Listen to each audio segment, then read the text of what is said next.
Fala comigo, pessoal! Sejam bem-vindos a mais um Bruxa Sportcast. E o convidado de hoje, ele é um cara que tem respeito na área esportiva. É um homem que domina do assunto. Ele pode falar que sim, que não. Ele sim, ele pode. Cara, gente finíssima. Vocês vão conhecer agora o doutor Luciano Nunes. Seja bem-vindo, doutor. Obrigado. Aperta minha mão aqui. Muito obrigado, viu, por você ter aceitado o convite. Obrigado a você pelo convite. Então deixa eu me chegar me apresentando, né? Claro. Quem é você, doutor? Fala aí pra gente aí logo. Luciano Nunes Reis, eu sou cardiologista e mexo com medicina do esporte. Já estou aqui na área já há muito tempo. Formei aqui em Belo Horizonte, nas Ciências Médicas, em 2000. De lá para cá a gente vai graduando as coisas. Fiz um curso breve de geriatria nos anos 2002 e 2003. Depois achei que estava pouco, pulei para cardiologia em 2010. E depois disso fui fazendo pós-graduações dentro da área hormonal. Fiz a longevidade saudável em São Paulo, fiz cardiologia do esporte depois. E você vai agregando valores e hoje trabalho no consultório com um leque amplo entre cardiologia, medicina do esporte e geriatria, todo mundo junto e misturado com uma equipe mais multiprofissional, claro. Nossa, essa é uma espécie de bomba atômica no mundo da aquele medicina. negócio que abraça todo mundo, não tem jeito. Parabéns. Você acaba pegando alguma coisa e fica com tudo ali. É lógico que a gente tem sempre a ajuda dos nossos colegas especialistas, mas está todo mundo junto ali, agregado. Show, doutor. Parabéns mais uma vez. Muito obrigado. Eu que agradeço ter vindo até esse programa, né? Esse é o meu podcast. E eu vou iniciar as perguntas aqui, tá? Então Fechou. São muitas perguntas. Então, vamos lá, vamos começar, né? Eu vou ler aqui, viu, pessoal? Não repara não, porque tem muita pergunta que eu faço, tem coisa que eu esqueço, eu tenho que ler. Tem jeito não. Doutor, vamos lá. Como é o tipo de monitoramento que você faz para a prevenção na segurança de um atleta e um amador? Isso. Bom, nesse caso, você tem que realmente separar a prevenção. Para quem é de amador, nós temos que começar, porque eu não supervisiono exatamente o treino, então eu tenho que conversar sempre com um colega para supervisionar o treino.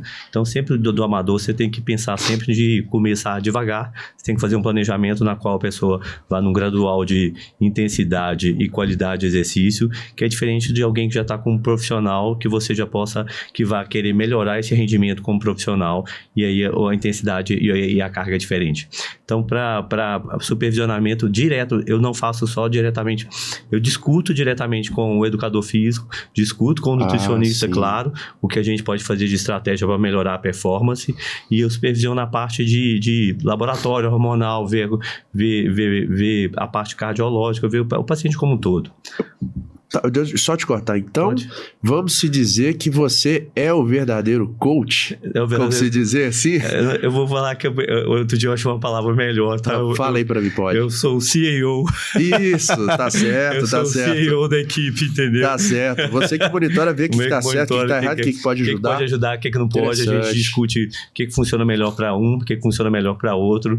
E é lógico que tudo é muito individualizado. Sim. E eu tenho mais de um nutricionista comigo, eu tenho uma equipe de, na verdade, 5 que a gente discute. Eu vou falar com você escolhendo um pouco por feeling o que vai para algum nutricionista, o que vai para outro. Tem alguns nutricionistas que têm uma pegada mais de fisiculturista. Sim. E já tem mais essa pegada não só de dieta, como de nutrição, de suplementação. Então a gente discute com ele o que é melhor, e o resto a parte com o educador físico, a gente discute treinamento, o que se faz, o que não faz, o que sugere, se a pessoa já tem alguma lesão prévia ou não. Perfeito. Vamos para a próxima pergunta, então. Bora. Já explicou muito bem, já. Como é feita a prevenção de lesões? Isso, prevenção de lesão, a prevenção de lesão, você começa exatamente ali desde o momento que você decide, se a gente volta nas duas pegadas que você colocou. Uhum. Se você tem um público que vai começar, você tem que discutir o que vai começar a ser feito. E eu sempre falo assim, olha, cabe você fazer alguma coisa assim. Se a pessoa, por exemplo, vamos pensar num amador que esteja acima do peso. Certo. Você tem que avaliar o que pode ter de lesão com uma pessoa acima de peso, com algum tipo de exercício, o que cabe primeiro dar uma redução no peso da pessoa para depois liberar alguns exercícios para não acontecer essa dinâmica, que é diferente de você pensar em atleta de alta performance. Se o atleta já está acostumado a fazer algum exercício, você vai dar um aumento da carga de exercício, aí já fica um pouco diferente. Você pode estimular o atleta a fazer um novo exercício monitorado, claro, para evitar lesão dentro de uma capacidade dele. Então, é individualizado, mas lembrando que o amador sempre você vai ter que ter mais restrição, você avalia o que libera, não libera com muita empolgação, mesmo que a pessoa chegue com mais empolgação. Eu acho que o amador, a gente se preocupa sempre muito mais da pessoa começar e acabar não tendo uma lesão logo inicial e colocar tudo aquilo a perder.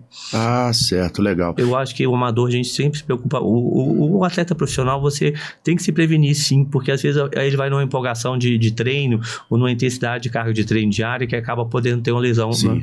E aí você dá uma restringida e monitora o nível de cansaço, o nível de desenvolvimento que está naquela semana. Mas o amador é sempre alguém que você se preocupa mais e que acaba acontecendo mais quando você deixa solto. Legal. O tipo de avaliação, por exemplo, é feito também através de algum tipo de máquina, algum tipo de programa?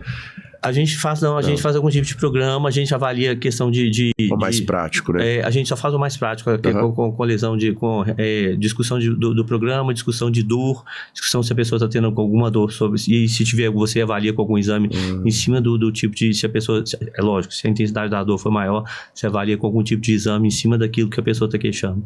Mas, no geral, a gente ainda faz em discussão, diretamente, ou quinzenal com o atleta, ou semanal eu discuto, para a gente poder avaliar como é que tá ficando. Poxa, legal, show de bola. Vamos lá para a próxima pergunta. Como é feito o balanço na preparação para o desempenho de atletas ou amadores?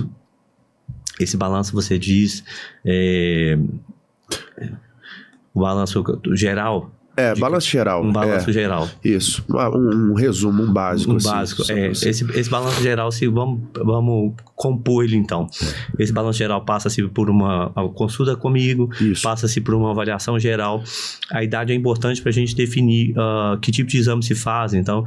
Eu vou só te cortar. Uma pergunta que eu tenho, até para aproveitar nisso pode mesmo, desculpa, pode tá? Falar. Pode cortar sempre. Avaliação física... Não, obrigado. Avaliação física é prioritário? A avaliação física é prioritário para fazer. Tem que ter avaliação física para começar. Eu, Luciano, cardiologista, não libero sem avaliação física para poder fazer, entendeu? Bom, porque você tá... É a base, né? É a base, você tá...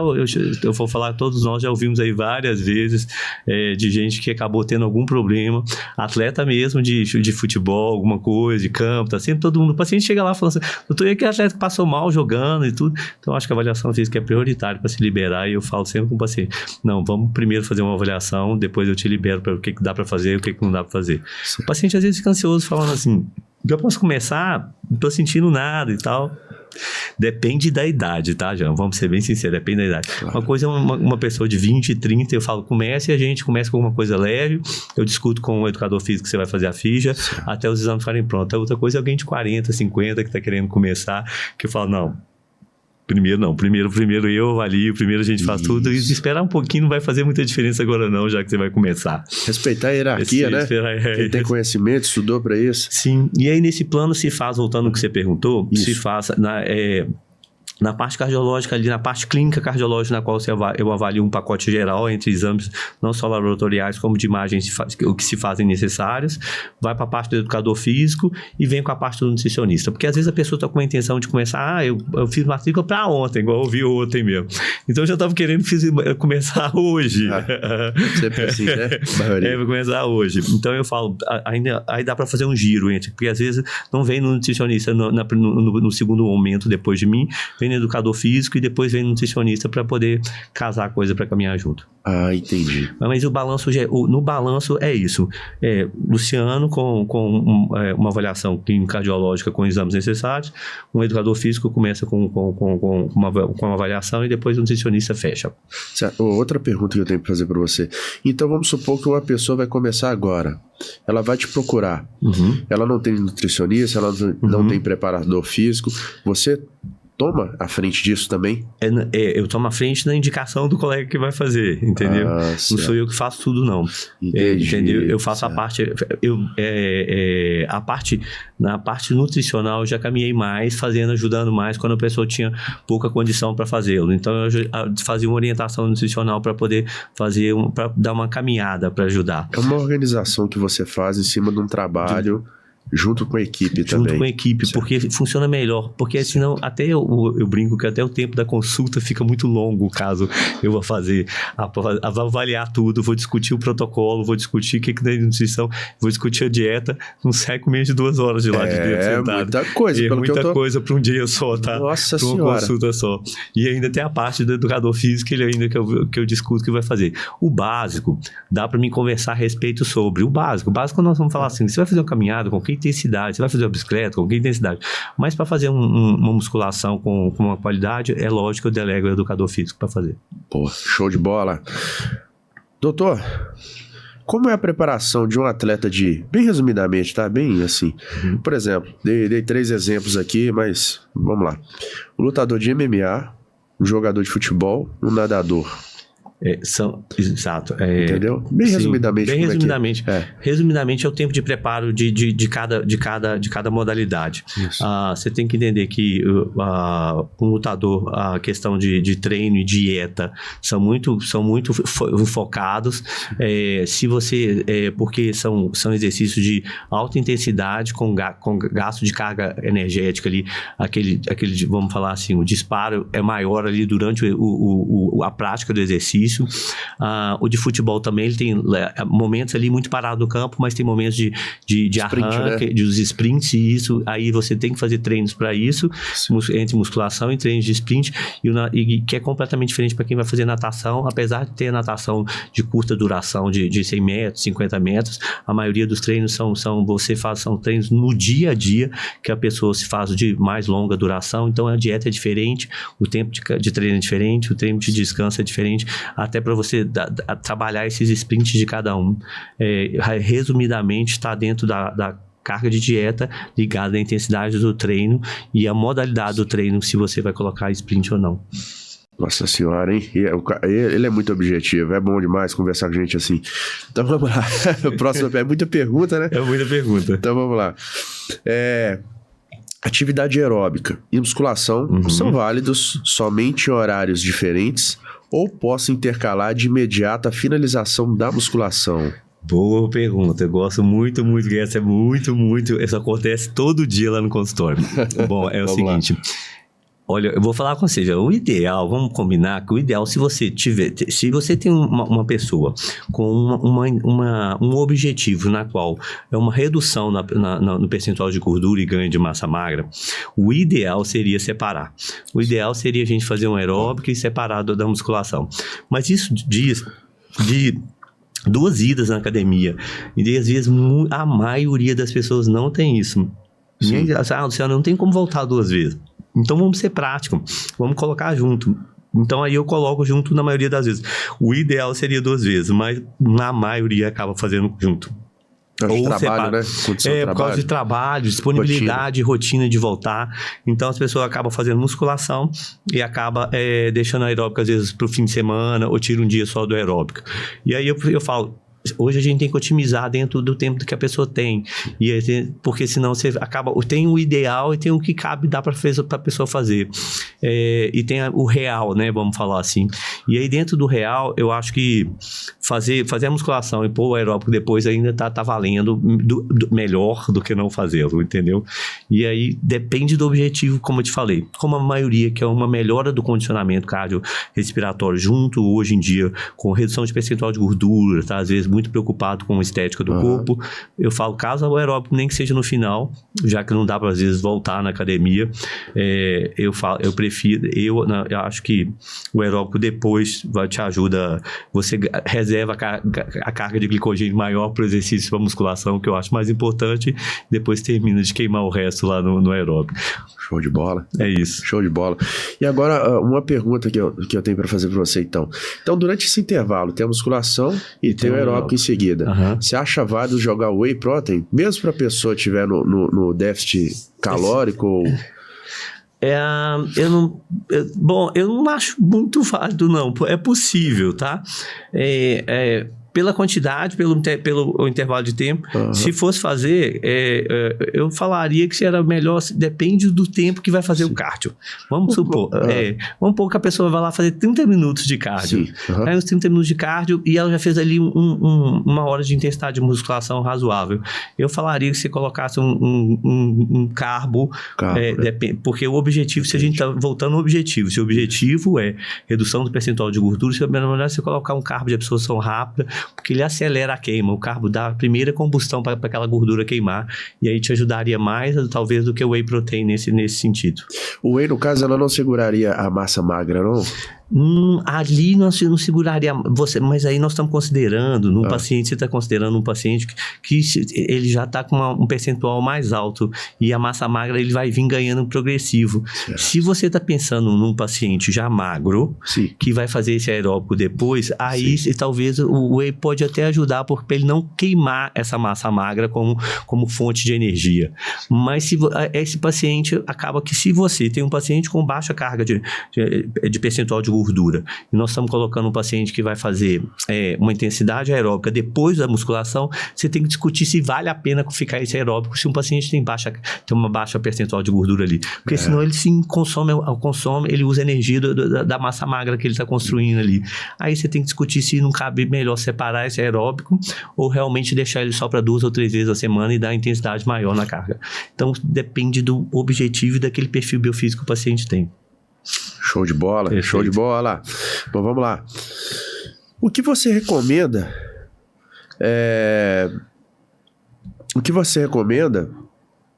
Os cuidados para uma pessoa que pretende correr uma maratona? Boa. Dos cuidados para maratona. Primeiro, um treino. Se a gente pegar uma pessoa do zero, eu tenho muita gente que do zero que tem aquele sonho. Nossa, Luciano, eu tenho um sonho de correr maratona. E isso está muito. Não está ligado à idade, tá? Isso é aquela vontade que às vezes a pessoa chega aos 40 falando, nossa, eu quero dentro de objetivo. E eu ouço muito mais comum alguém que já virou os 40, 50 anos, tendo uma vontade de fazer uma maratona, fala assim, nossa, eu queria cumprir, me ajuda para fazer a programação. Então, dentro dessa programação, o que eu oriento? Primeiro, treinos pequenos, né, para começar. Começa com treinos curtos, com 3 km, com 5 km. Progride esse treino diário de 3 a 5 km. Aumenta para fazer picos, para fazer tiros ali no fim de semana de 5 a 10 km. E vai progressivamente até você chegar próximo à maratona completa.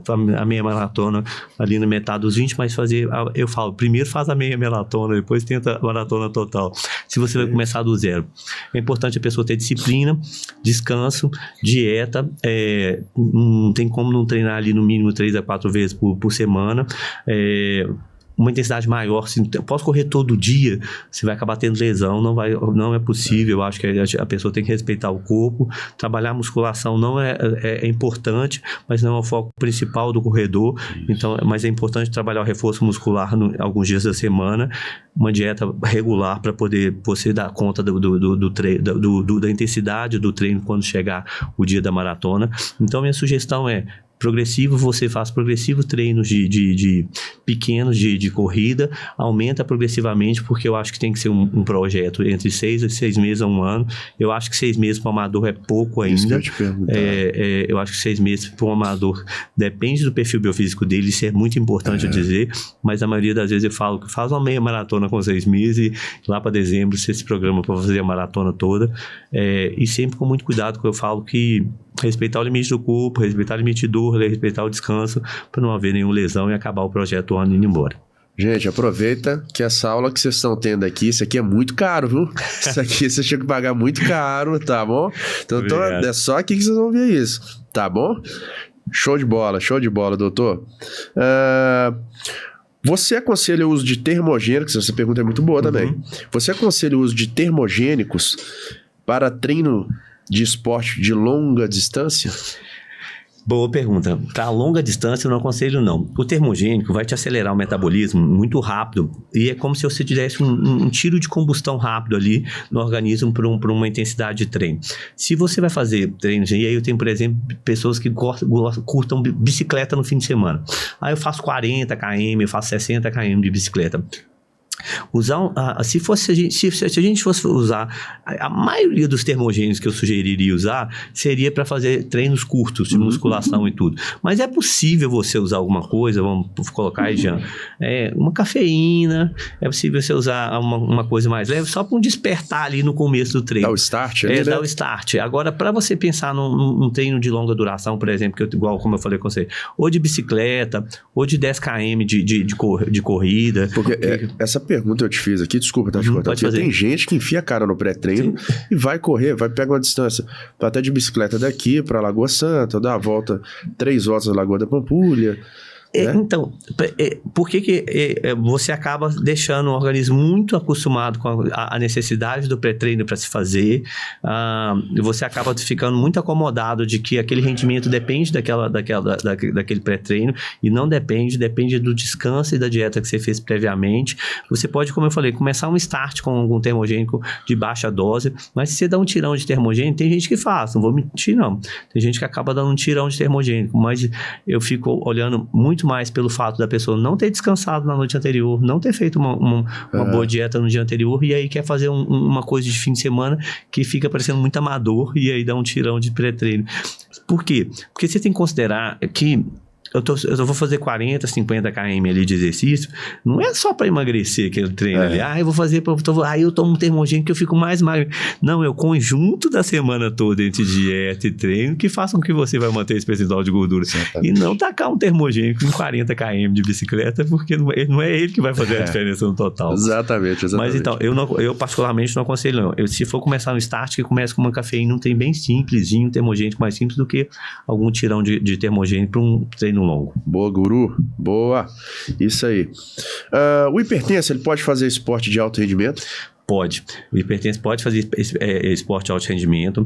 Ele monitora, lógico. Eu acho que até para liberação, para você liberar para o esporte de rendimento, aí é o que eu falo com você, ele já está previamente olhado e previamente medicado, entendeu?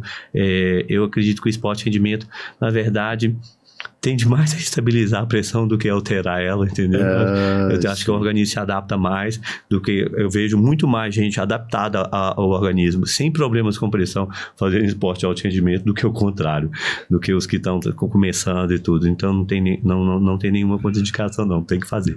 Boa, doutor. E se a pessoa quiser sair do amador para o alto rendimento, não é a pressão que vai impedir, entendeu? Legal demais, legal demais.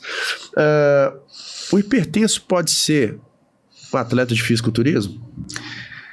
Pode. Essa é uma boa. Pode. Vou falar assim, é muito mais comum o fisiculturista ficar hipertenso do que o hipertenso ir lá pro fisiculturismo. Isso é muito, muito mais comum. Mas é claro que eu tenho... Porque eu tenho... Pergunta. É lógico que, assim, vou falar sincero. Se a pessoa já é hipertensa e se ela quer caminhar para fazer fisiculturismo, acaba que o uso de anabolizante, que é sempre crescente, e a ingestão de calórica alta, a pessoa, eu vou falar com você dentro da minha experiência, a pessoa reflete um pouco até onde que ela vai. Porque é lógico que eu ajusto, vai acabar em algum momento ajustando o remédio de pressão para mais, porque ela já é hipertensa, e você coloca o organismo em estresse, não só físico, como medicamentoso, maior do que o habitual. Beleza, se você já é hipertenso prévio, provavelmente essa pressão caminha para ficar mais alta, tá? A retenção hídrica, o volume hídrico, que o organismo já estava com a questão da pressão, vai tender você a ter que usar mais remédio. Então, é mais comum eu ver fisiculturista desenvolver pressão e a gente monitorar e tratar do que o hipertenso ter vontade de fazer o fisiculturismo e perceber que a pressão está mais alta e ele pensa, será que isso vale a pena? Porque ele acaba tendo que ajustar a medicação. Esse é o mais comum que eu vejo, entendeu? Mas não é regra 100% de que o hipertenso não possa virar. Pode, mas eu vejo no geral que se a pessoa já é hipertensa e tenta caminhar para tal, ele reflete um pouco até onde que ele coloca aquilo, a hipertensão dele ou a doença de base empeora, vamos falar assim, ou usando mais medicação ainda. Essa é a regra. Boa. O hipertenso pode associar a musculação com o aeróbico?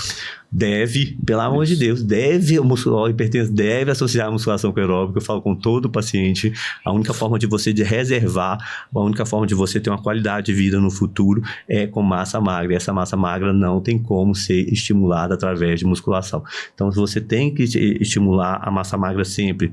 E o aeróbico melhora o condicionamento cardiorrespiratório, mas o aeróbico também traz outras vantagens que todo mundo já sabe aí.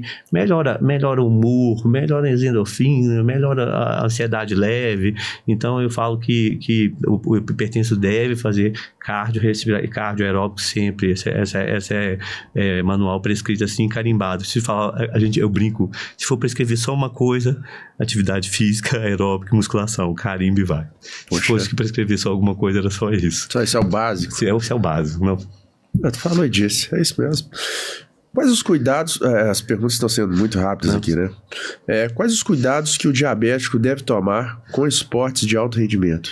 Então, quando você pensa num diabético que já está fazendo esporte de alto rendimento, ele já está muito adaptado com relação à dieta e ao treino. Sim. Porque isso é uma forma progressiva.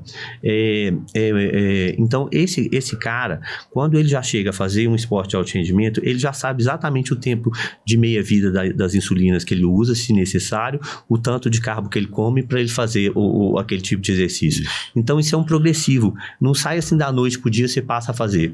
O paciente diabético insulina independente, eu tenho alguns que treinam regularmente e eles acabam, hoje em dia, eles já sabem o tanto que come aqui, aonde que tem a meia-vida da insulina, aonde que dá para treinar, e eu não vejo no dia a dia crise de hipoglicemia, passei mal durante o exercício, porque a pessoa vai dentro do limite dela. Então, quando você fala num atleta de alto rendimento diabético, ele já chega lá bem monitorado, bem assessorado, e ele mesmo já sabe aonde que cabe a dieta ali, aonde que eu usei insulina, já medi antes, aonde que eu faço a correção para não ter erro durante o exercício.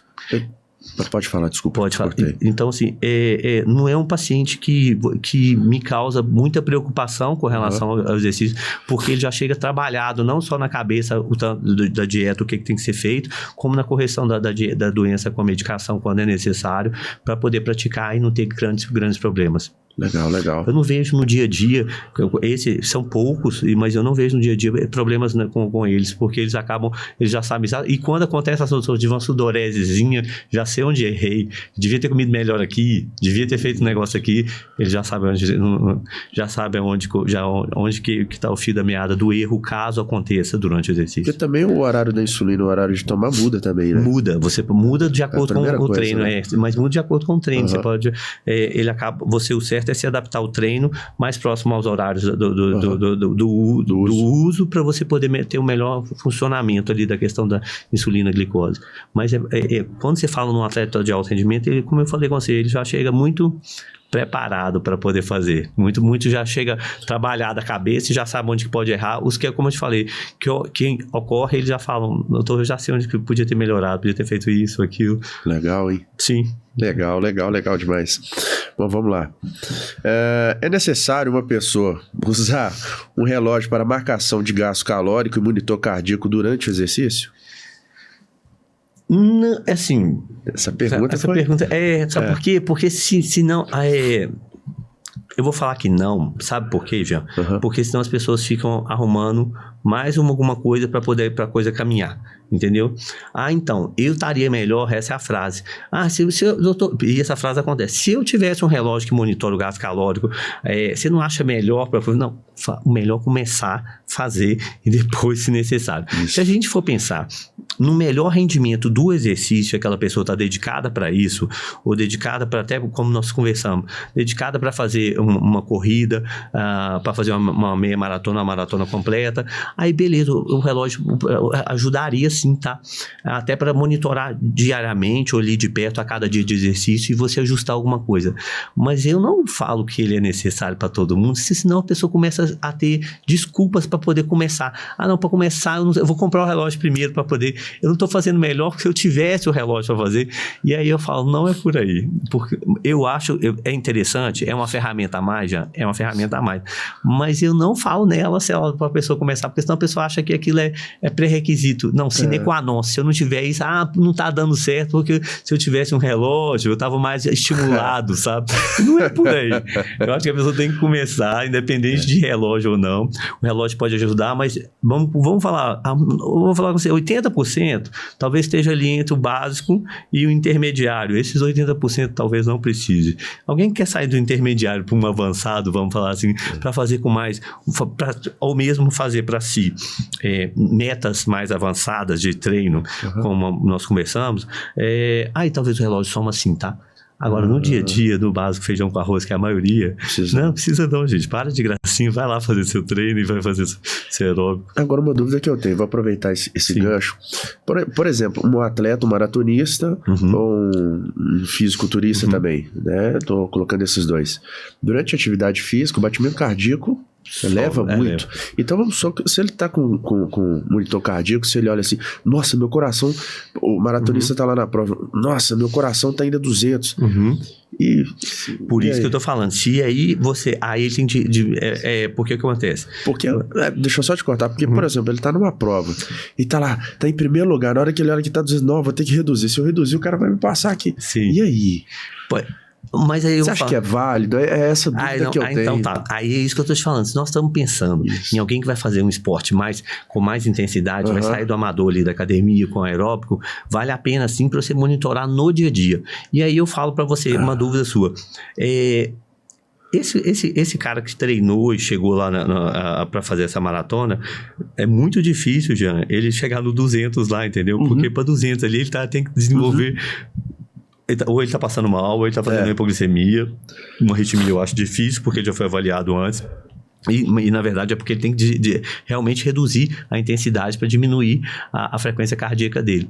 Então, pode valer a pena, mas se a gente pensar assim, é isso que eu estou te falando, se o paciente vai sair, se um cliente vai sair do básico, que vai fazer uma meia maratona, alguma coisa assim, aí o monitor para ele, que é a primeira vez, a segunda vez, tá ótimo, vai ajudar. Mas se ele é um corredor com frequência, esse risco que você está falando é difícil de acontecer, difícil, né? Muito difícil, porque a pessoa já criou um condicionamento cardio para ele, que é difícil chegar nesse 200, que ele tem que pensar assim, não, eu vou reduzir porque eu estou muito. Agora, se é a primeira vez dele que ele vai fazer, e aí vai fazer, vou fazer minha primeira maratona, e aí eu vou colocar um monitor, é interessante sim. Agora, por quê? Porque ele, até nessa primeira maratona, ele descobre sim, se ele não está exagerando lá na frente, com a frequência cardíaca, e ele não tem que estar naquele pelotão na frente, que é a primeira vez dele, ele teria que estar mais bem condicionado, ele tem que dar uma reduzida, então vale a pena. Mas se a gente pensar em quem já faz a corrida, o monitor ajuda, na verdade, mais para monitoramento do gasto calórico dele, monitoramento da intensidade que ele fez, quanto que ele pode melhorar no próximo percurso. Nesse ponto, eu acho ele ajuda mais. Certo.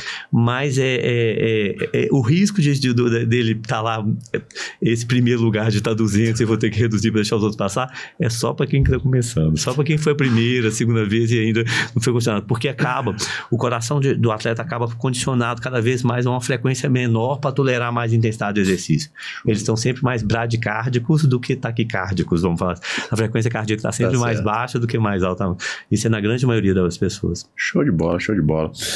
Mas vale a pena. Você perguntou assim, vale a pena ter? Vale. Principalmente se a pessoa saiu do passo, vou falar assim, na maioria dos 80% e resolveu fazer alguma coisa além do amador. Show de bola, show de bola. Quais os tipos de prevenção, bem resumidamente, quais os tipos de prevenção você pode fazer em um atleta de fisiculturismo, por exemplo? De prevenção, o tipo de prevenção o tipo de prevenção tem que sair monitorando todas, laboratorialmente falando e com exame de imagem, todas vamos falar assim, as arestas, porque acaba com o fisiculturismo, eles usam muita medicação às vezes. É surpresa, né? E aí você tem que sair, você tem que estar puxa daqui, olha daqui para ver. A prevenção, na verdade, acaba sendo uma monitoração laboratorial de imagem para tentar falar assim, tá escapando isso, tá escapando aquilo, tá para mais isso, tá para mais aquilo, porque realmente carregam muito na mão nas coisas que usam. E o meu papel é monitorar, porque eu não vou discutir muito, às vezes não dá para discutir muito o protocolo, e o protocolo eu respeito e acabo monitorando. E esse monitoramento essa prevenção acaba sendo monitorando, para ver se escapar alguma coisa, monitorando de perto, escapar, falar, vamos reduzir isso aqui, tá para mais. A pressão tá escapando aqui, função hepática tá piorando ali, e aí por diante. Show de bola. Agora, outra pergunta que eu tenho aqui, mas é um pouco na área ortopédica, né? E aí eu não sei como você vai responder, se seja sincero, claro, né? Como é tratado, por exemplo, uma torção de tornozelo ou de pulso, quando não há necessidade de cirurgia? Boa, essa é na área mais ortopédica mesmo, eu acabo indicando para o colega para fazer, mas repouso e gelo, não tem jeito. Repouso e gelo, repouso, né? E gelo. Repouso e gelo, se couber anti-inflamatório, usa. Por que eu falo se couber anti-inflamatório? Por exemplo, eu tenho uma história de função renal ruim, uma função renal quase dialítica, então eu não uso de forma alguma. Então eu uso só analgésico e gelo. Mas vamos supor que a pessoa tenha a possibilidade de uso de anti-inflamatório, eu uso anti-inflamatório, analgésico, ou algum analgésico e gelo. Nada de firula, é o basicão mesmo. É o basicão mesmo. Aí depois disso, se não houve melhora, vai pro colega avaliar se não teve rompimento de ligamento, fazer uma ressonância ou fazer um ultrassom, alguma coisa nesse sentido para avaliar se teve alguma lesão que tenha que imobilizar por mais tempo e tudo. Objetivo e sincero, é isso aí. Show de bola, show de bola. Quais os tipos de lesões musculares você trata? E também nenhuma. Isso aí. É isso também aí. Nenhuma. Eu caminho para os colegas ortopedistas, essas lesões musculares, todos estiramentos. Tem que fazer essas perguntas, porque tem gente que não tem jeito. Não, também nenhuma. Tá? Tem limite a profissão. Porque bem para mim, logicamente, eu tô, porque eu tive estiramento, porque eu tô com uma lesão assim, aí eu falo, beleza, vou te falar com o meu colega pra gente poder fazer uma avaliação, um exame mais direcionado. É lógico que as pessoas vêm e já pedem assim, então assim, pede para mim uma ressonância para poder já dar uma caminhada, isso é muito comum, tá? Pede pra mim um ultrassom pra dar uma caminhada, já chegar com o exame pronto na mão, eu falo. Às vezes eu peço, Jean, mas é a minoria. Eu falo, deixa o colega avaliar e ele vê a necessidade do exame mais adequado. Porque às vezes eu tô já lascando uma ressonância de cara e ele vai falar, não, ultrassom aqui resolvido, Luciano, pra que você já saiu pedindo ressonância? Eu falei, pedi pra agradar o cliente. Então, na verdade, eu acabo tentando deixar na mão do colega pra ele avaliar o exame melhor e um ou outro acaba me apertando demais, fala assim, pelo menos um raio-x pede, eu peso o raio-x, mas eu acabo encaminhando para o ortopedista para dar uma avaliada melhor. Boa, respondido. Pronto, bem objetivo, é isso aí. Mas vamos lá, outra aqui também. Em uma dieta hipocalórica, sua imunidade pode abaixar. Muitas das vezes o atleta pode pegar uma gripe. Sim, boa. Como você pode melhorar sem que ele prejudique sua performance e seu volume muscular? Sim, boa. Na verdade, e é isso aí, eu tento fazer uma prevenção sempre com suplementação, não só de vitamina como de minerais, mas sempre vitamina, eu falo, o feijão com arroz é vitamina D e C, suplemento magnésio, zinco, mineral, então assim, de acordo com a idade, coloco mais coisa. Então, realmente, com a dieta hipocalórica, o paciente realmente pode diminuir a imunidade. A gente tenta controlar com suplementação, como eu estou te contando. Mas a partir do momento que, mesmo assim, o paciente acaba pegando uma gripe, não tem para onde fugir, Jean. Tem que deixar descansar. Não tem como falar com a pessoa, vai treinar. Eu estou meio passando mal. Não vai treinar, não. Você vai hidratar 2-3 dias, melhorando, você volta devagar. Hidratação é muito importante, eu acho. Hidrata, usa algum sintomático. Eu uso o mínimo de anti-inflamatório possível, porque o anti-inflamatório reduz a reação inflamatória do músculo, reduz o ganho de massa, então dependendo da maioria desses pacientes estão num objetivo de redução do percentual de gordura e de ganho de massa magra, então eu tento usar o mínimo possível de anti-inflamatório, posso usar um antialérgico, mas sempre uma hidratação, repouso de 2-3 dias tem que estar lá. E aí melhorou, volta devagar, para tentar amenizar o mínimo possível da redução de perda de massa magra. É lógico que se o paciente já for mais magro, acontece, não tem jeito, a reserva do organismo da pessoa é massa magra, entendeu? E aí a pessoa pode perder um pouco, mas o que eu falo com você é já ter de base ele já bem suplementado, usado com suplementação, com minerais, com vitaminas que eu te falei, para a recuperação ser mais rápida. Pode acontecer do paciente chegar e não estar fazendo isso, e aí eu começo também junto com uma hidratação, com uma antialérgica, eu começo com isso também, às vezes oral, às vezes injetável, dependendo do paciente, mas um repousozinho depois de estar com quadro gripal, uns 3 dias ali, tem que ficar para depois voltar devagar, não tem jeito, você vai mandar. Show de bola, tô gostando demais desse papo aqui, doutor, tô gostando demais. Vamos lá. Na musculação, você consegue diagnosticar o treino exato para uma rápida evolução de cada indivíduo? Diagnosticar, quando você fala, é de imediato, né? Então, o que acontece? Existem perfis biofísicos que a gente possa fazer, direcionar o tipo de treino. Então, é aquele negócio que eu sempre volto. Qual que é o objetivo, qual que é o perfil biofísico que o paciente tem e o que a gente pode fazer de meta. Então, se o perfil... então, nesse ponto, fica parecendo fácil de diagnosticar o que pode ser feito. Quando você tem alguém que vai lá, tem um perfil biofísico mais gordinho, a pessoa mais baixa, não treina, para começar, então você já vem num pacote entre dieta, treino, dentro daquele perfil biofísico. Parece fácil de diagnosticar, mas a gente tem que entender que desse feijão com arroz aqui, na qual eu tô te contando, que é um perfil biofísico magro, tem uma dieta mais hipercalórica, intensidade de treino e tal, chega às vezes um platô, eu sempre tenho um platôzinho, que é esse platô que a gente discute o que nós podemos fazer. Deu 3 a 6 meses, a pessoa vai acabar chegando num platô entre não reduzir percentual de gordura ou estabilizar com ganho de massa magra, na qual você tem que estar discutindo com o nutricionista, discutindo com o educador físico, o que pode ser feito. Mas o inicial é fácil, tá? O inicial, falar com vocês, de diagnosticar o que tem que começar, é fácil, isso aí não é difícil. No platô é que a gente tem que resolver o que tá dando de errado, entendeu? Sentar com o cara, conversar o que tá dando, se o escape é fim de semana, se o escape é na dieta, se a intensidade do treino. Sono também. Sono, descanso, que é importante. Demais a conta. É muito anabólico. Muito anabólico. Muito. Então, assim, o básico na hora do diagnóstico não é tão difícil. O difícil é os que... aí sim, eu também volto, então, falar pra você, o difícil talvez seja o que vem com platô já. O que já vem falando assim, Luciano, já treino, já faço isso, já faço a dieta, já vou no nutricionista, só que eu não ganho nada, tô estabilizado, esses são difíceis. Aí que o bicho pega. Aí é que o bicho pega, que você tem que dar uma revirada. Tá cheio de vício também. Cheio de vício, de treino. Essa pessoa às vezes tá cheia de vício de treino. Eu tenho alguns casos difíceis, tá? Excesso de hormônio que não pega mais o cara. Exato. Né? E aí eu tenho alguns casos difíceis que a pessoa fala assim, eu tenho um problema genético, você tem que estudar minha genética, meu problema é genético.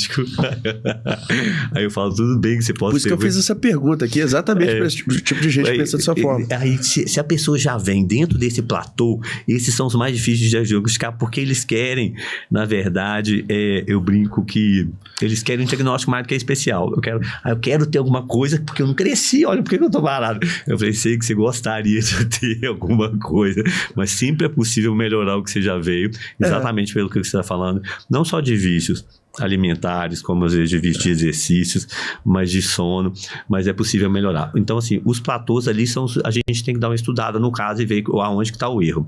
O feijão com arroz que vai começar, e tudo é fácil você começar e fazer. Quando chega no platô é que você tem que reavaliar o treino, sono, dieta, e esses se dão mais um pouquinho de dor de cabeça. Não dá pra falar de cara assim, é isso o seu problema.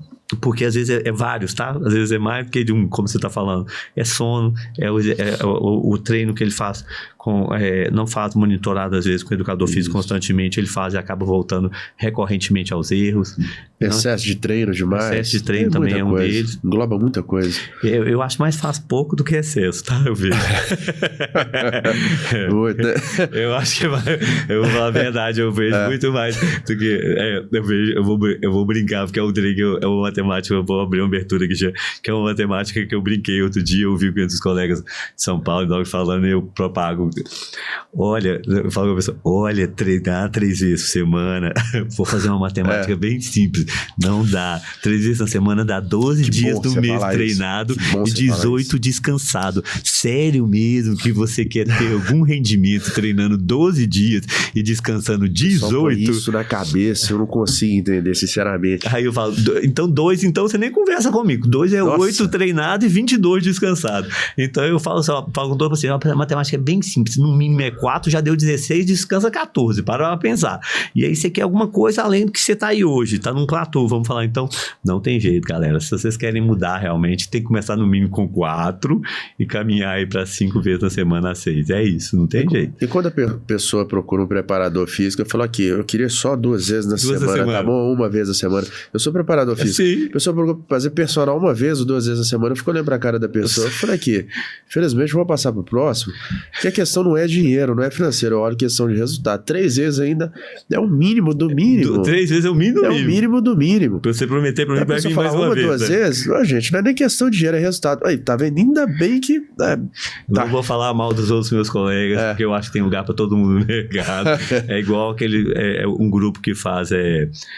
com uma galera, não vou falar pra ficar chato, né? Mas que vai lá fazer 2 vezes na semana. Sei. E aí ele fala, você faça aquele exercício 2 vezes, vou colocar hidro então, pra ficar fácil, pra não dar mal pra ninguém. Vou lá e faça aquele exercício 2 vezes na semana, eu falo, sério? E aí você vai, eu tô falando, não, vamos falar da parte além do mental, porque isso aí pra mim é só a parte mental que você tá trabalhando, a parte também, não tô tirando das psicólogos a parte de terapia, porque pra mim eu falo, a parte de terapia muscular que você tá fazendo. Tem que fazer a terapia mental também, mas a terapia só 2 vezes a dopamina, né? Também chega a dopamina. Isso aí só. Pra parte muscular demora, tem que fazer um pouco mais de esforço. Bravo. Eu concordo, Jean. Eu vim fazer personal 2 vezes na semana. Ah, sim, meu pastor vem e fala assim, eu vou fazer só 2 vezes na semana, o que você vai fazer com o resto, então? Se o resto da semana você vai fazer sozinho mesmo? Vai dar pra fazer? Não é fácil. Complicado. Ainda bem aí, tá vendo? Eu sempre falo, mas tá bom. O mais graduado que eu aí. Então tá bom. Não funciona. Não funciona. Obrigado, só doutor. Funciona pra parte mental. Pra parte mental, você podia gastar dinheiro com a terapia, já que você tem que fazer, e vai fazer a atividade física de forma regular. Isso aí, doutor. Obrigado. Poxa, brigadão. Agora, vamos lá. Como é avaliado, vou fazer um resumo aí, como é avaliado uma pessoa para modalidade esportiva certa? Então... Por exemplo, eu vou chegar lá e falar, doutor, quero ser jogador de futebol. Sim.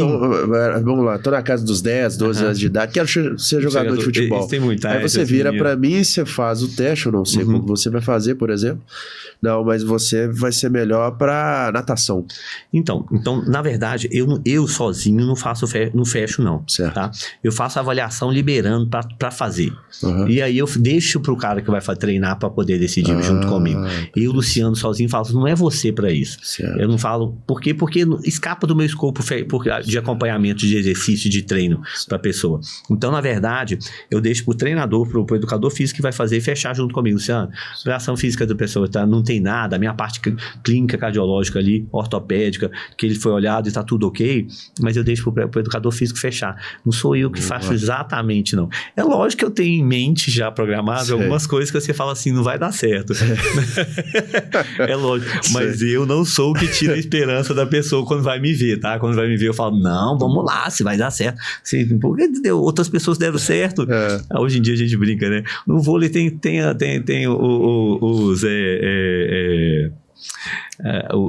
aquele que só recebe no vôlei tem a posição de líbero, que você não precisa lá, você não precisa ter a genética, né? Pronta, você precisa ter 2 metros de altura, favorecida, então favorecido, você ainda pode ir lá jogar vôlei. Então assim, eu não sou aquele que limito para você não fazer aquilo ou fazer aquele tipo de modalidade.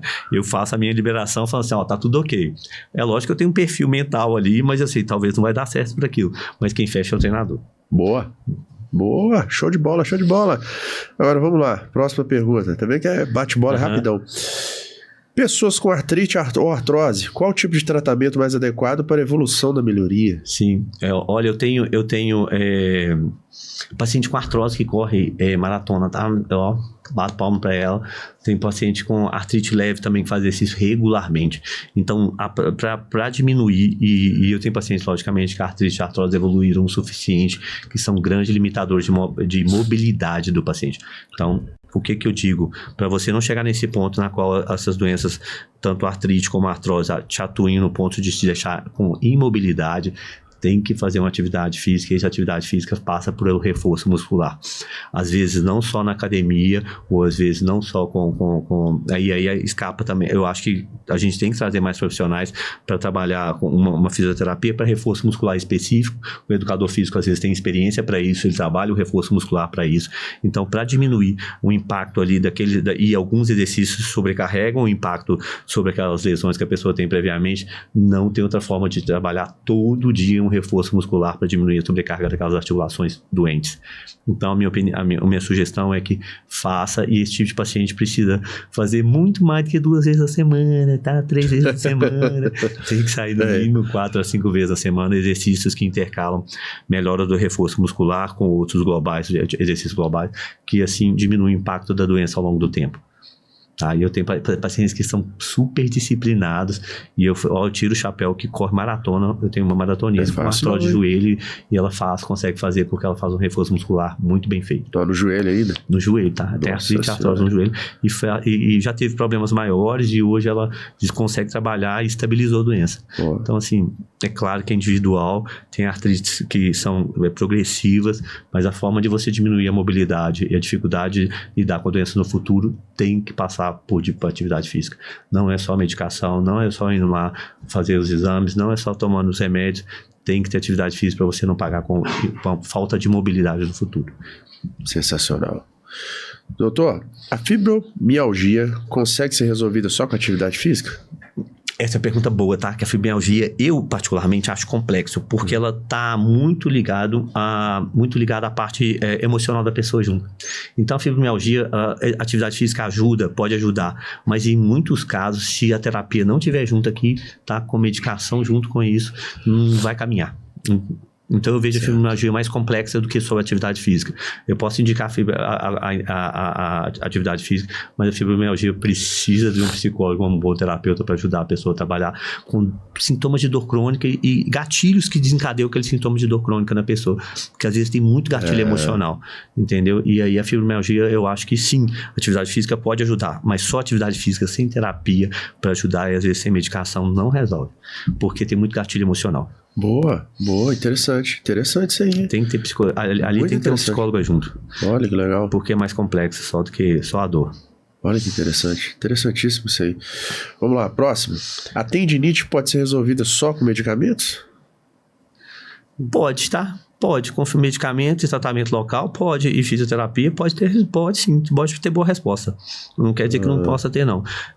Aliás, eu acho que a maioria se resolve bem, né? Se eu pensar no geral, a maioria se resolve com anti-inflamatório, imobilidade na articulação por um tempo, e nem sempre é cirúrgico. Eu acho que a maioria se resolve com tratamento conservador. Legal. Eu acho que eu vejo no dia a dia a maioria se resolve com tratamento conservador. É lógico que algumas tendinites podem levar a lesão de tendão, e aí pode ser que caminhe com tratamento cirúrgico ou aplicações de corticoide, alguma coisa, quando se está recorrente. Mas eu vejo que a grande maioria resolve de forma mais simples. Com anti-inflamatórios, imobilidade, gelo ali. As minhas, por exemplo, foram resolvidas assim, sem anti-inflamatório ainda. Joia. Gente, repara, eu tô fazendo as perguntas aqui rápidas, porque eu tô tentando absorver o máximo possível dele. O cara é um guru. Ele aqui é um guru. Vamos no bate e volta rapidinho aqui. Rapidinho, por causa do tempo também, tá? Então, tentar absorver o máximo possível dele. O papo tá interessante. Próxima pergunta. Na terceira idade, manter a dieta, fazer atividade física sempre estará em prioridade na saúde. Sim. A gente sabe disso, né? Sim. Na saúde mental, o que pode se usar de medicamentos? Por exemplo, o Venvance. Boa. Eu vi essa aí, tá? Eu vi essa pergunta aí, eu vi. Boa. Eu acho que o Venvance tem o seu lugar em vários pontos de tratamento. Ele é uma metanfetamina e estimula a pessoa a despertar a concentração no exercício. Só que eu vejo... Por exemplo, eu atendi uma menina nova, agora 20 e poucos anos, com várias queixas com relação ao uso da metanfetamina. E essas queixas passavam pelo efeito colateral que a medicação causa, que é taquicardia e deixar a pessoa mais taquicárdica. Então ela não teve alterações de sono, mas teve alterações de taquicardia. Ela foi lá achando que estava com alguma coisa que impedisse ela de fazer atividade física.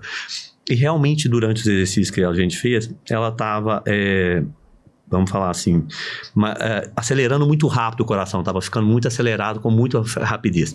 Um pouco é falta de condicionamento, mas um pouco também era culpa da medicação. Então, entendo que o Venvance tem o seu lugar muito, e eu, Luciano, não tiraria, porque a pessoa precisa, como uma coisa que pode estimular para começar a treinar. Não é usado para esse tipo de coisa, para estímulo de treino, porque é uma metanfetamina de alta dependência. E aí, eu não indicaria ninguém para começar com o Venvance. Existem hoje medicações, até na linha ortomolecular e tudo, que você possa fazer que estimulam. É como se fosse um estimulador mental para você poder começar a fazer alguma coisa. Eu nunca arranco essa carta da manga do Venvance para começar com algum paciente para treino só. Voltando dentro do grupo que você fez de terceira idade, ou da quarta idade, vamos falar, eu nunca prescrevi, tá? Nunca prescrevi. Porque eu acho que é um tiro grande, tá? Se a gente fosse começar, o Venvance é a metanfetamina, se eu fosse pensar em alguma coisa que eu também não uso, tá? Mas se eu fosse pensar assim, vamos raciocinar, ver um paciente que está com baixo, tal, eu começaria com alguma coisa menos. Vamos supor, Ritalina, que tem uma meia-vida curta, o Venvance tem uma meia-vida longa, esses efeitos colaterais como taquicardia, eu nunca vi arritmia, mas pode dar taquicardia, insônia muito grande. Então, custo-benefício para um paciente de terceira idade, eu acho um tiro alto para fazer. Eu acho que eu tenho outras coisas com potencial menor de chegar naquele objetivo e posso atingir o objetivo que eu quero sem lançar a mão de uma droga com um poder de efeito colateral tão grande para um paciente mais velho. Então, assim, para uma terceira idade, eu não começaria, não.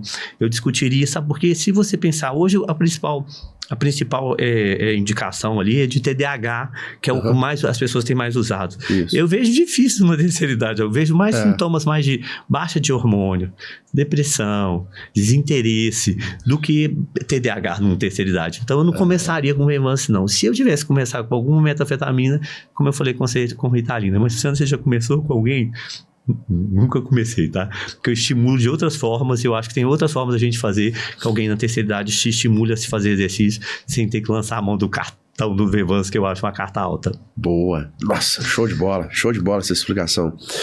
Vamos lá, vou fazer um bate-bola rapidinho aqui. Bora lá. O uso de anabolizantes pode desenvolver arritmia cardíaca?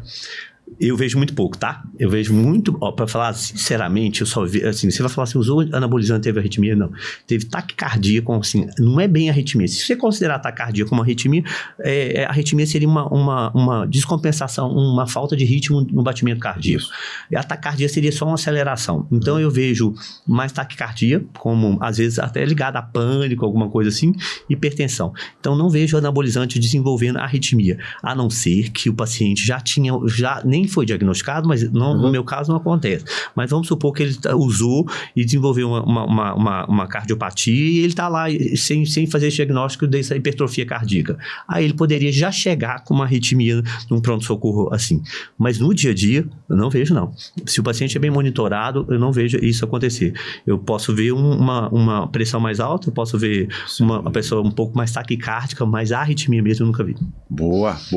Próxima pergunta. Também pode desenvolver uma insuficiência cardíaca?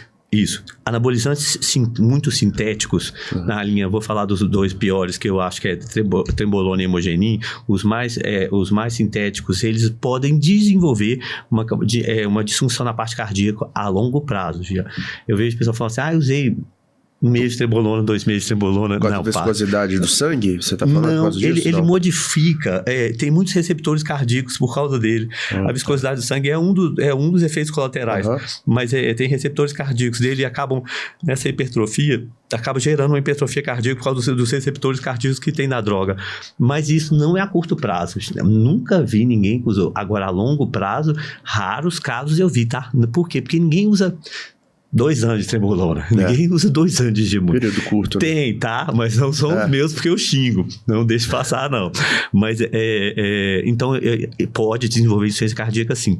Mas no dia a dia, já, eu não vejo porque eu não deixo escapar para poder acontecer isso. Mas pode desenvolver com as drogas muito sintéticas, pode desenvolver insuficiência cardíaca, tá? Mas, eu te falei, não é curto prazo. É médio e longo prazo. Não tô querendo estimular ninguém a usar curto prazo, não, tá? Tudo tem que ser monitorado, tá? Presta atenção aí, cabeção. Tudo tem que ser monitorado, tá? Porque esse efeito colateral que ele está dizendo é só Um deles, eu acho que os outros emocionais são piores. Isso. Os emocionais são piores. Eu vejo cada história de emocional, em outro bate-bola a gente conversa a respeito. Ai. Bom, vamos lá. Minha próxima pergunta, rápida aqui, o bate-bola. Nossa senhora, o tempo tá acabando, como se diz. Mesmo com alimentação balanceada, treino de 5 a 6 vezes semanais, atividade aeróbica é o suficiente para manter a qualidade do coração para quem usa anabolizantes? Então, discordo. Porque eu discordo, porque se você vai usar numa deficiência, então nós vamos colocar com um paciente com deficiência hormonal que eu preciso usar alguma coisa de suplementação hormonal. Se eu precisar de usar alguma coisa de suplementação hormonal no paciente que vai precisar melhorar condicionamento cardíaco e reduzir percentual de gordura, fazer só o aeróbico para ele pode ajudar a emagrecer? Pode, mas vai chegar no platô. Porque o que faz com que você mantenha essa redução do percentual de gordura e melhore não só a parte sua, o aeróbico ajuda na parte cardiorrespiratória, mas se você quer manter essa redução desse percentual de gordura e ganhar essa parte de massa magra, o que vai te manter magro, ou vou te falar mais bem casado com o espelho, é a massa magra. E aí nós precisamos de musculação. Então esse aeróbico, 5 vezes na semana pode ter seu valor, mas eu acho primeiro que eu só suplementaria hormônios ou alguma coisa se a pessoa tivesse com baixa para fazer, e depois eu estimularia a pessoa a fazer mais atividade na qual você ganhe massa magra, ganhe hipertrofia de massa magra, e pode manter o aeróbico, mas tem que ter hipertrofia tem que ter um protocolo de ganho de massa magra para se manter isso no futuro.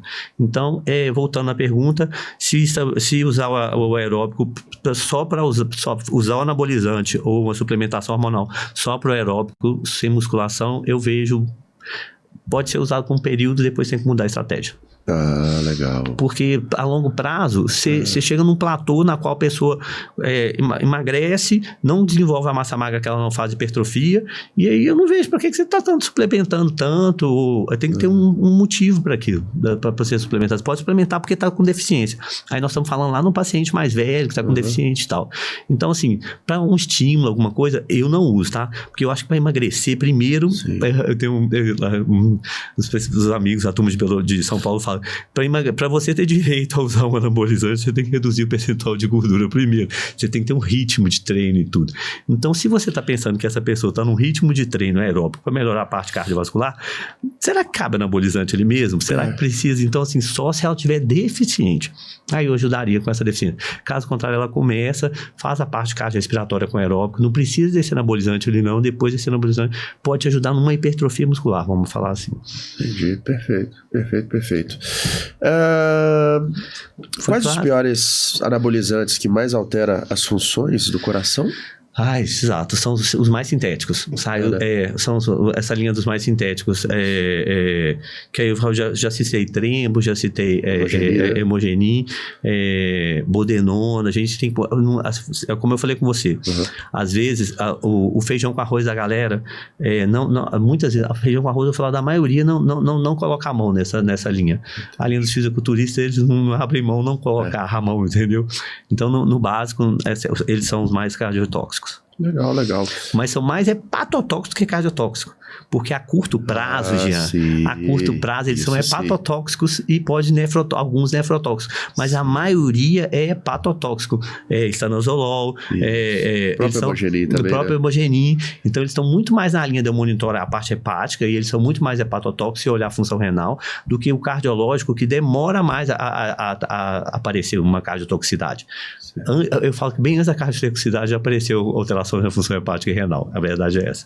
Show, então você monitora. Show. Última pergunta para a gente finalizar. Qual é o tempo certo para fazer um diagnóstico cardíaco? Então, esse tempo certo, você fala para um diagnóstico cardíaco, ficou vago. Seria para... Por exemplo, de quanto tempo? 6 meses? Isso, boa. Ano? Então tá. Entendeu? Qual o tempo certo de fazer um check-up para ver se não tem... Perfeito. Se você... e aí ele vai variar com a idade. Se você é um paciente muito jovem, na maioria das vezes, como eu te falei, acaba se usando muito poucas coisas. Por exemplo, um ecocardiograma, vamos colocar assim, um ultrassom cardíaco, para se fazer espaçado 3 anos, 4, se chegou aos 30, baixa para 2, 3 no máximo, chegou aos 40 a cada 2, 50 anual, assim. E assim por diante. E a partir de 50 é anual. Então, na verdade, esse check-up cardiológico é anual. eu faço a partir se não tiver histórico familiar, a partir de 50 anos ele é anual. Se abaixo do que isso, eu faço a cada 2, tá? Se o paciente, logicamente, vamos voltar, tá usando mais do que o feijão com arroz para treino, tá? Aí eu posso trazer para anual esse check-up cardiológico. Mas na maioria das vezes, entre 1 ano para um pouquinho mais, um paciente mais jovem, basicamente. Doutor, muito obrigado por você ter comparecido aqui. Muito prazer. Você ter compartilhado sua inteligência. Jean. Cara, que entrevista, que aula que você deu aqui pra gente. Obrigado. Aqui, tá? Show de bola, gostei demais. Feliz, tá? Em breve, talvez também, gente, já vou falar aqui de primeira mão. Provável eu devo fazer uma live aqui com ele aqui, tá? Pra tirar as dúvidas também, já tô estudando isso, porque, cara, eu tentei absorver o máximo possível dele, ainda deixei de fazer umas 4 perguntas aqui pra ele. O cara é um monstro de informação. Foi sensacional essa entrevista, tá? Muito conhecimento. Então, quero dizer pra vocês, fiquem ligados, tá? Até a próxima. E mais uma vez, doutor Luciano. Muito obrigado. Satisfação Gratidão total. Também Deus toda te abençoe, tá? Amém. Muito obrigado, viu? Obrigado a você Valeu, também. pessoal. Até a próxima aí, viu? Até.